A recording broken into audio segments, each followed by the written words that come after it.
And for more, we have DD India's Akshay Dongre joining us. Well, Akshay, Trump says negotiations with Iran are underway and describes this as Tehran's last chance.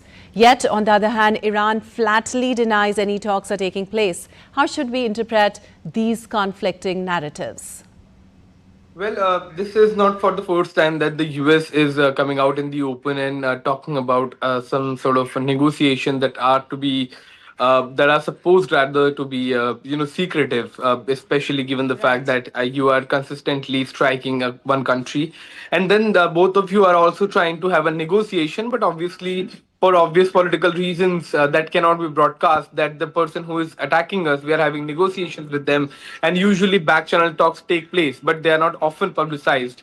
And the sort of longevity of these talks also depend on the secrecy, the nature of secrecy that they are kept in. But we have seen this pattern earlier as well, that when Iran was sending negotiators to negotiate with the US, Iran kept on denying, and US kept on taking credit and talking about more and more about the negotiations, especially when they were supposed to be secretive in nature. So these certain things, obviously, publicizing of these talks somewhat not only puts a trust issue between the two parties, but also weaken the negotiation, and that can be avoided, especially when done by the US president, none other than Donald Trump.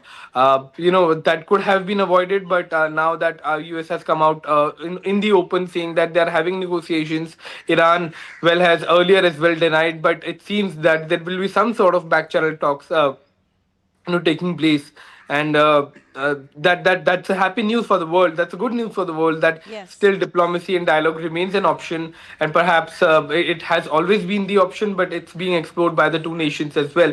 And that's one way out of a full blown conflict in that part of the world. So it's a good thing. If it's happening, if it's not happening, then however, there is a very slim chance that it is not happening, and the US president is announcing it.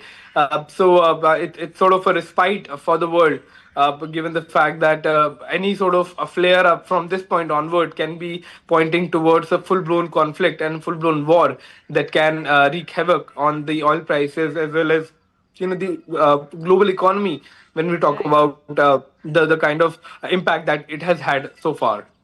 Absolutely. It's having a very bad effect on the global economy, of course, with uncertainty prevailing also over the Strait of Hormuz, a reported attack on the cargo vessel near Oman, and oil prices already moving much higher. How significant is the risk of further disruption to global energy markets if diplomatic efforts fail? Well, Pakshi, there is one more update into this entire story. As soon as US President announced about the negotiation, despite Tehran denying it, Yes. the oil prices have come down now. In fact, that this is the kind of direct impact that this entire peace process has on the global economy. And the Dow, the US index, has reached a record high, rising about 1.3% Yes. because of the oil prices coming down.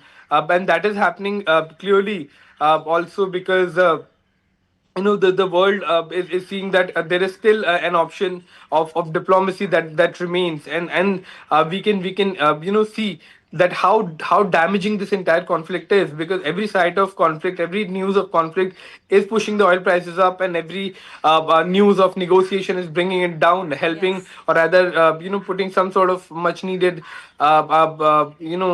let's say medicine to the oil prices, some sort of healing touch to the oil prices, because every time negotiations are being talked about in the open, the oil prices come down. Every time the conflict flares up, they go up, and so does the oil bill of several of the developing countries who depend on the oil coming in from that part of the world, and especially the 20% of the energy resources coming from the Strait of Hormuz. This conflict remains crucial to the oil prices. If and as soon as this conflict gets resolved, there can be a dip in the oil price, and that is what it seems that majority of the world is hoping for. Absolutely. Thank you so much, Akshay, for all that update.